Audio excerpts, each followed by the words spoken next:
함께 나누는 하나님의 말씀 신약성경 베드로전서 2장 19절에서 25절까지의 말씀 함께 보겠습니다.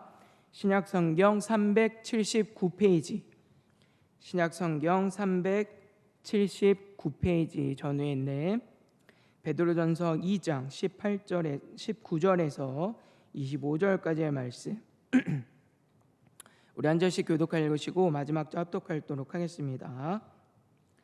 부당하게 고난을 받아도 하나님을 생각함으로 슬픔을 참으면 이는 아름다우나 죄가 있어 매를 맞고 참으면 무슨 칭찬이 있으리요. 그러나 선을 행함으로 고난을 받고 참으면 이는 하나님 앞에 아름다우니라. 이를 위하여 너희가 부르심을 받았으니 그리스도도 너희를 위하여 고난을 받으사 너희에게 본을 끼쳐 그 자취를 따라오게 하려 하셨느니라. 그는 죄를 범하지 아니하시고 그 입에 거짓도 없으시며 욕을 당하시되 맞대어 욕하지 아니하시고 고난을 당하시되 위협하지 아니하시고 오직 공의로 심판하시는 이에게 부탁하시며 친히 나무에 달려 그 몸으로 우리의 죄를 담당하셨으니 이는 우리로 죄에 대하여 죽고 의에 대하여 살게 하려 하심이라. 그가 채찍에 맞음으로 너희는 나음을 얻었나니. 함께 했습니다. 너희가 전에는 양과 같이 길을 잃었더니 이제는 너희 영혼의 목자와 감독 되신 이에게 돌아왔느니라. 아멘. 이 시간에 함께 읽은 본문 말씀 유심으로 고난도 영광입니다 라는 제목으로 함께 은혜를 나누겠습니다. 오늘 본문 말씀은 예수님이 보여주신 고난의 본을 따라서 우리가 살아가야 함에 대해서 말씀하고 있습니다. 먼저 베드로 사도는 부당한 고난도 참고 견뎌야 되는 이유에 대해서 우리가 그 고난을 참으면 하나님이 주시는 상이 있다라고 말하고 있어요.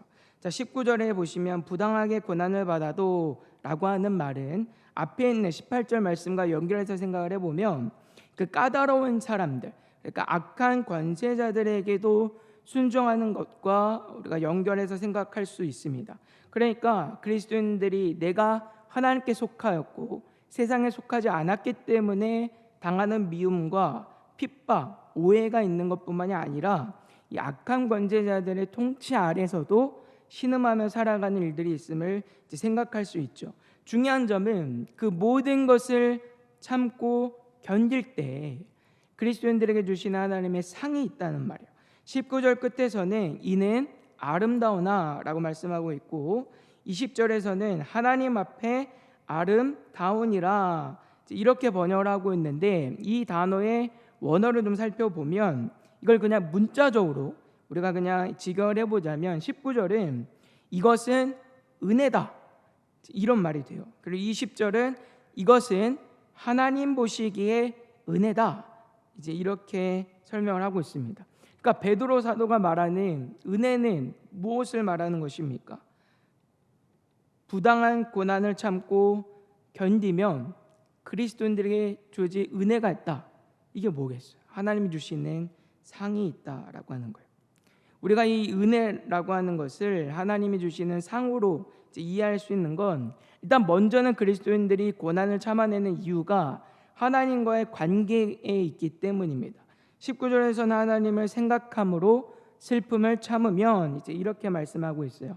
이는 우리가 하나님과의 관계 때문에 부당한 고난을 견뎌야 되는 것이고 그 고난을 견디는 자들에게는 하나님이 주시는 상이 있음을 의미하고 있는 겁니다. 그리고 20절에서는 칭찬을 지금 말씀하고 있는데 죄가 있어 매를 맞고 참으면 무슨 칭찬이 있으리요 라고 하는 말은 결국 죄가 없이 매를 맞고 참으면 칭찬이 있다라고 하는 말이에요. 칭찬으로 번역을 하고 있는 단어는 클레오스라고 하는 단어인데 이 말은 신용, 명성, 영광이라고 하는 말로도 우리가 번역을 할 수가 있습니다. 이는 곧 성도들의 하나님께로부터 받을 상을 의미하는 것이고요.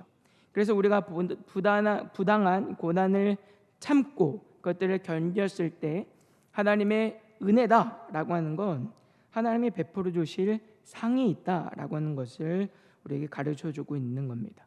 그러니까 베드로 사도가 말하는 요점은 무엇이에요? 그리스도인들은 분명히 하나님이 주시는 상이 있으니까 그 상을 약속받은 사람들이니까 이 땅에서 어떤 고난을 당한다 하더라도, 그리고 아무리 부당하고 부패한 관세들이라 하더라도 하나님을 의지하고 신뢰하는 가운데 순종하고 참고 견딜 수 있어야 함을 말하고 있는 거예요. 이는 곧 로마의 네로 황제의 통치 아래서 가진 핍박과 공격으로 인하여서 비록 지금 교회와 성도들의 삶은 깨어지고 피폐해지고 황폐화되고 어려움이 있는 것이 사실이지만, 그러나 이 모든 고난을 참고 견디면 하나님이 상을 주신다. 그러니까 끝까지 믿음으로 견뎌라 라고 말을 하고 있는 겁니다. 중요한 점은 하나님은 우리에게만 고난을 참으라고 말씀하지 않는다는 점이죠.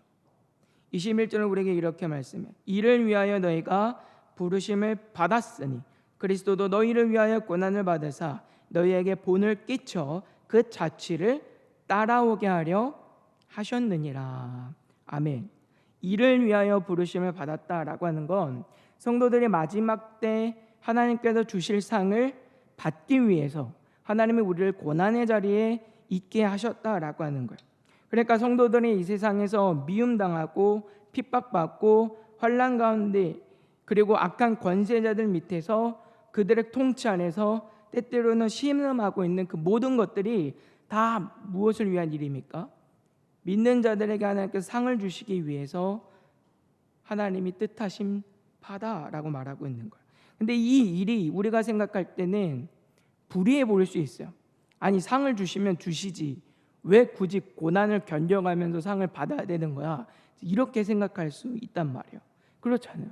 하나님이 이왕의 상을 주실 거면 좀 아름답게 우리 삶이 좀 평온할 때 그렇게 좀 주시면 좋은데, 굳이 고난의 자리에 우리를 불러서 그것을 참으면 상을 주시는 게 이게 왜 그럴까 우리는 생각할 수 있는 거죠.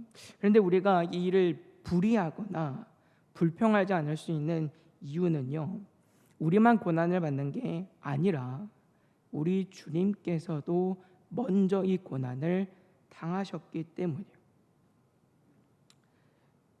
우리 주님께서 당하신 고난은 무엇입니까? 22절과 23절의 말씀에 이렇게 말씀해요.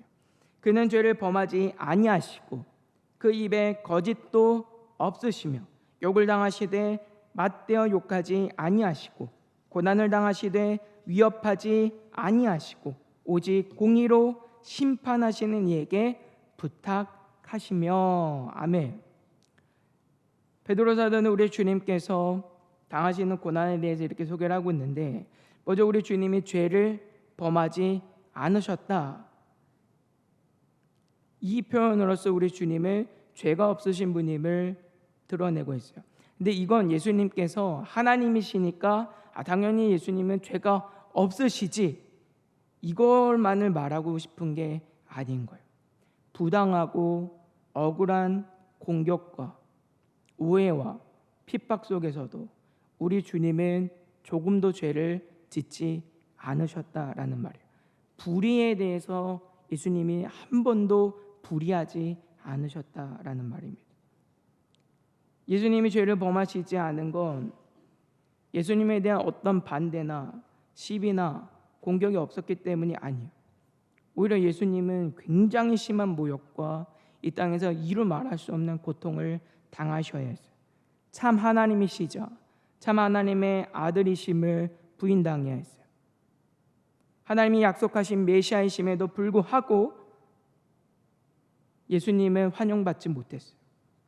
자기 백성들에게 철저하게 미움과 버림을 당하셔야 했고, 빌라도가 예수님께서 아무런 죄도 찾지 못할 만큼 우리 주님은 분명하게 명백히 죄가 없으심에도 불구하고 세상에 불의하고 불공평한 그 판정 가운데서 당대에 용서받을 수 없는 죄인이 받는 가장 끔찍한 형벌인 십자가의 형벌로서 죽으셔야 했어요.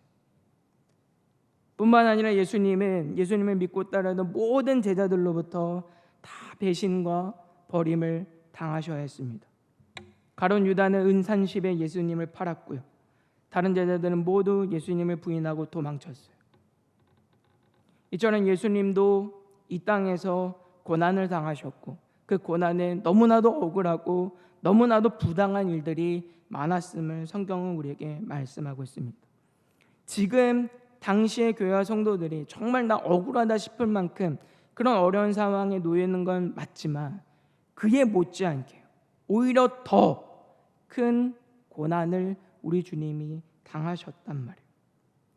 그러니까 성도들이 왜 나만 당하는 고난이냐고, 왜 하나님께서 우리에게 고난받게 하시냐고 불평하거나 원망할 수가 없다라고 성경 우리에게 말씀하고 있는 겁니다. 무엇보다 왜 주님이 그럼 이처럼 고난을 당하셔야 했는가를 우리는 잘 생각을 해야 됩니다. 성경은 이것이 죄인을 구원하기 위한 하나님의 부르심이었고 뜻이었음을 우리에게 분명히 가르쳐주고 있어요. 24절입니다. 친히 나무에 달려 그 몸으로 우리 죄를 담당하셨으니 이는 우리로 죄에 대하여 죽고 의에 대하여 살게 하려 하심이라. 그가 채찍에 맞음으로 너희는 나음을 얻었나니. 아멘. 지금 베드로 사도는 예수님이 당하신 고난을 어떻게 말하고 있는 거예요? 죄인을 구원하기 위한 하나님의 은혜였고 방편이었단 말이에요. 피치 못하게 어쩔 수 없어서 당하신 고난이 아니라는 거예요. 그냥 생고생이 아니었다고. 목적이 있고 의미가 있는 고난이었다는 말이에요. 하나님은 예수님의 이 부당해 보이는, 억울해 보이는 그 모든 처한 상황과 고난을 통하여서 죄인을 구원하고자 하시는 하나님의 분명한 목적과 뜻을 이루셨음을 성경 우리에게 말씀하고 있어요. 그러니까 성경에 말하는 고난을 무엇입니까? 우리가 어쩔 수 없이 당하는 미움과 고통이 아니라는 거예요.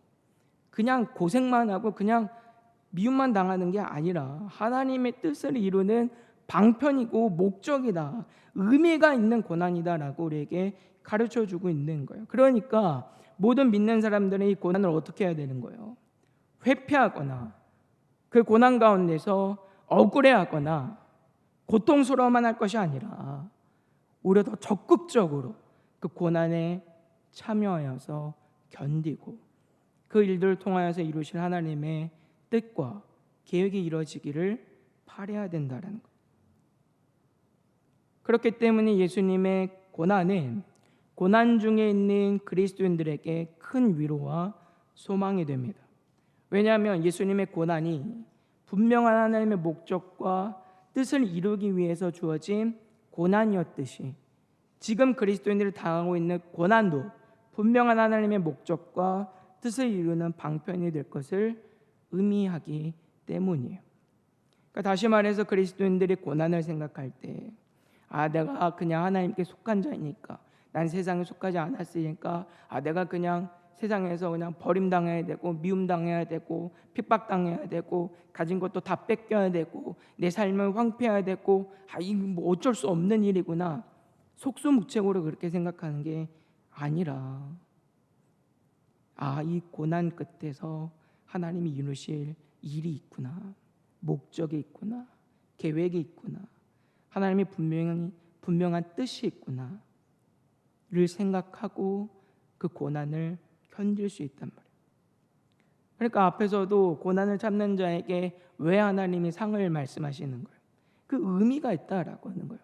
야, 너 고생했으니까 그래 수고했어, 내가 위로해 줄게, 내가 격려해 줄게, 잘했어, 이 정도가 아니라 너가 지금 당하고 있는 거냐, 우리가 지금 당해야 되는 그 고난과 아픔, 우리가 볼 땐 정말 불필요해 보이고 억울해 보이고 정말 부당하고 불합리한 일들이지만, 그러나 거기 그 고난은 아무런 의미가 없는 고난이 아니라 하나님이 목적하시고 뜻하신 바를 이루기 위해서 마련된 고난이니까 참고 견뎌야 돼라고 우리에게 말씀하고 있는 겁니다. 그러니까 이를 통해서 베드로 사도는 고난 중에 있는 교회와 성도들을 위로하고요, 고난을 참고 견딜 수 있도록 독려하고 있어요. 그리고 이어지는 말씀에서 베드로 사도는 예수님께서 어떻게 그 고난을 참으셨는지에 대해서도 우리에게 소개하고 있습니다. 욕을 당하셔도 맞대어 욕하지 않으셨고 위협하지 않으셨고 오직 공의로 심판하시는 이에게 부탁하셨다라고 성경은 말씀하고 있어요. 부당하게 생각되는 그 고난, 불의하고 불법한 그 관세자들에 대해서도 우리 주님은 순종하셨다라고 하는 거예요. 그러니까 지금 로마의 그 불법한 그 네로 황제의 그 악해 보이는 그 모든 통치들, 그래서 지금 우리가 놓여 있는 고난의 상황들을 또 어떻게 해야 되는 거예요? 참고 견뎌야 된다라는 말이에요. 실로 우리 예수님은 그러셨어요. 부패한 유대 종교자들과 불의한 재판을 한 본디오 빌라도나 그 관제자들에 대해서 예수님은 조금도 대적하지 않으셨어요. 예수님을 대적하는 무리들은 모두 불법했고 불의한 자들이었지만 예수님은 그들에게 불의로 갚지 않으셨어요. 끝까지 예수님은 선을 행하시죠. 그들에게 끊임없이 하나님의 말씀을 가르치셨고요. 끝까지 인내하셨고요.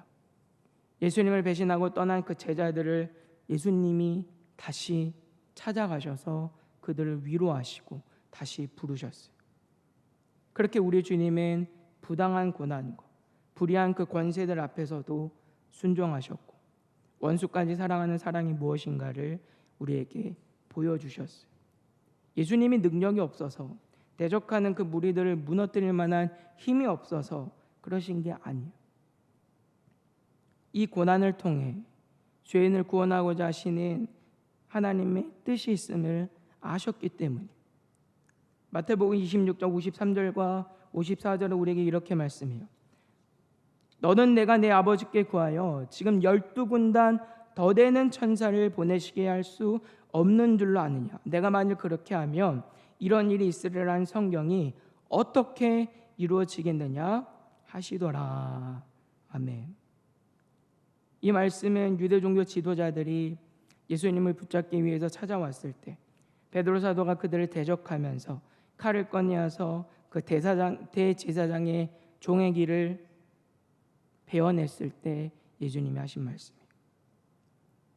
예수님이 힘이 없어서 능력이 없어서 세상 권세자들과 그 불의와 불법들을 그냥 참고 견디신 게 아니에요.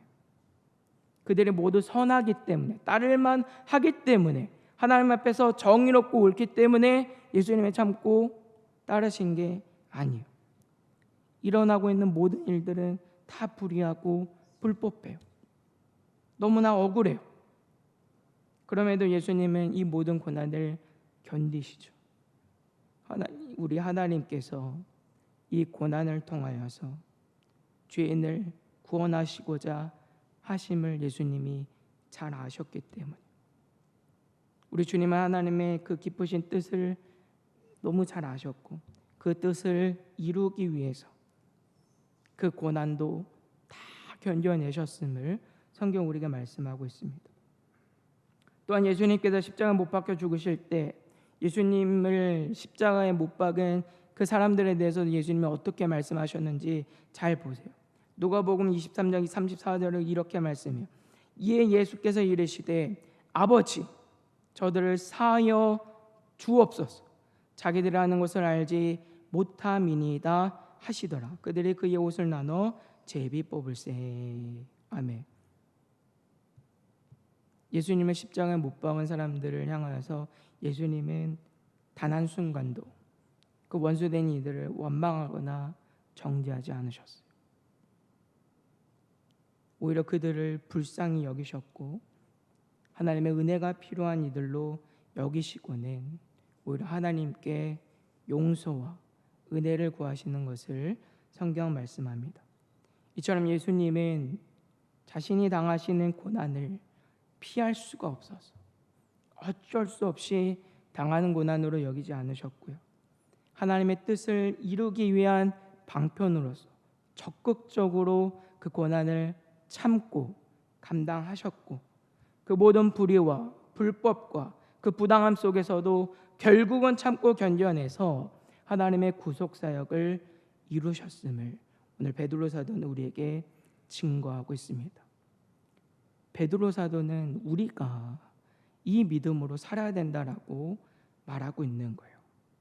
21절에서 베드로 사도는 예수님께서 너희에게 본을 끼쳐 그 자취를 따라오게 하려 하셨느니라 라고 말하면서 예수님이 고난의 모범이 되신 것은 예수님만 고난을 감당하시는 게 아니라 우리도 그와 같이 고난을 잘 감당할 수 있도록 하기 위한 일임을 말하고 있습니다. 무엇보다 예수님이 고난을 감당하신 것은 예수님이기 때문에 가능한 것이 아니라 우리도 예수님을 믿는 믿음 안에서 할 수 있는 일임을 지금 성경 우리에게 말씀하고 있는 거예요. 이에 베드로 사도는 24절에서 이렇게 예수님의 고난의 이유와 목적에 대해서 뭐라 말합니까?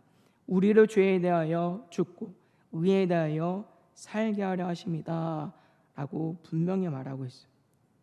베드로 사도는 원수까지 사랑하면서 그 부당한 고난을 참고 불의한 권세자들에게도 순종하는 것은 예수님만이 할 수 있는 일이 아니라고 우리에게 말하고 있는 거예요.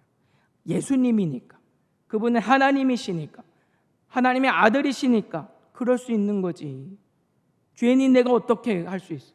연약한 내가 어떻게 할 수 있어?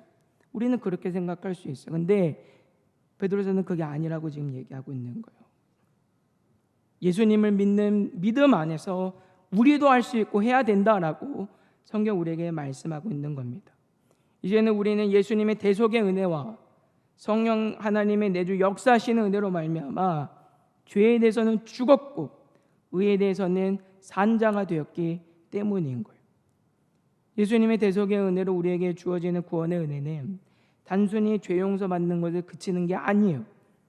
먼 훗날 언젠가 우리가 알지 못한 그날에, 마지막 날에 하나님의 심판대 앞에서 그냥 내가 용서받고 심판받지 않는 것 정도가 하나님 예수님께서 우리에게 베풀어 주신 구원의 은혜가 아니라고요. 그 자유함도 있지만 더 나아가서 이 땅에서부터 우리는 하늘 백성의 삶을 살아갈 수가 있는 거예요.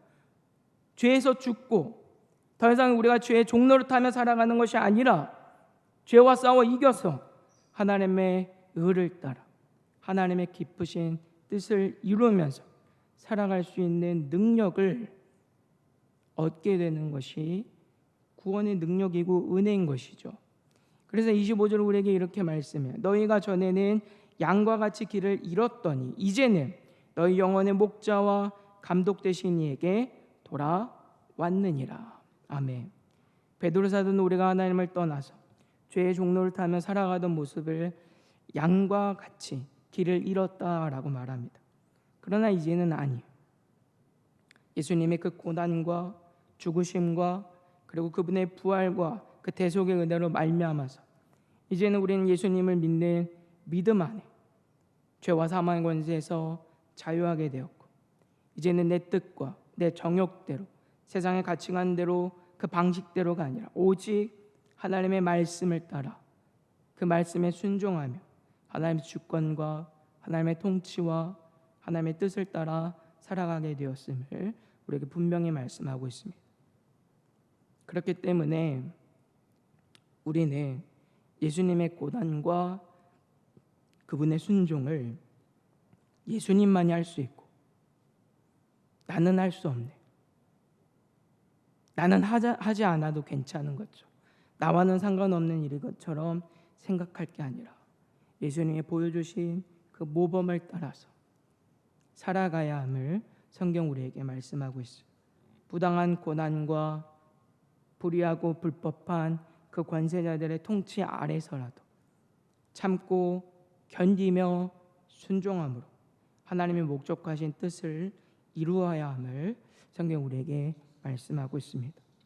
사랑하는 성도 여러분, 오늘 우리는 이 말씀을 통하여서 예수님이 당하신 고난은 분명한 하나님의 목적과 뜻을 위한 고난이었음을 생각합니다. 예수님을 이를 위해 모든 고난과 그 불의한 권세자들 앞에서도 참고 견디셨고 하나님의 구속 사역을 이루셨어요. 그 예수님의 고난과 죽으심 그리고 부활을 통해 구원받은 우리도 예수님의 그 모범을 따라 살아가야 합니다. 고난을 불필요한 것처럼 여길 것이 아니라 오히려 하나님이 목적하신 뜻과 계획이 있음을 믿고 아무리 억울하고 아무리 불의한 그 권세자들의 통치 아래서라도 그리스도인들은 믿음으로 참고 견뎌야 해요. 오늘 이 시대에 우리의 믿음이 이와 같기를 주님의 이름으로 소망합니다. 구약의 이스라엘 백성들을 기억하세요. 하나님께 범죄하여서 하나님께서 수많은 선지자들을 통하여서 돌이킬 것을 전하셨지만 이스라엘은 결국 돌아서지 않습니다. 결국 그들은 바벨론의 포로로 다 잡혀가야 했고 예루살렘 성전도 다 파괴되어 있어요. 그럼에도 불구하고 이스라엘은 하나님 앞에 여전히 불평하고 원망합니다. 자신들의 죄악은 생각하지 못하고 이 고난을 그저 억울한 일로만 여기면서 분을 내는 모습들을 우리가 보게 돼요. 근데 이게 그들만의 문제가 아니라 오늘 그런 모습들이 우리에게도 있다는 말입니다. 고난을 그저 고통과 괴로움으로만 여기고 그 고통 중에서 우리는 너무도 쉽게 하나님에 대한 믿음과 신뢰를 잃어버려요. 하나님을 의심하고 하나님을 원망하고 하나님을 불평하면서 왜 나한테 이러시냐고, 마치 이스라엘 백성들이 물이 없다고, 마실 게 없다고, 먹을 게 없다고 그 광야에서 그렇게 하나님을 불평했던 거죠. 우리가 그렇게 하나님을 불평할 때가 매우 많은 것이죠. 참지 못하고 견디지 못하는 모습들이 우리에겐 너무나도 많이 있어요. 그러나 이러한 태도는 결코 예수님이 보이신 그 고난의 모범을 따라서 살아가는 우리의 믿음과 교회 성도들이 가지는 모습이 아님을 오늘 성경 우리에게 분명히 말씀합니다. 고난도 우리에겐 영광임을 기억하시고요.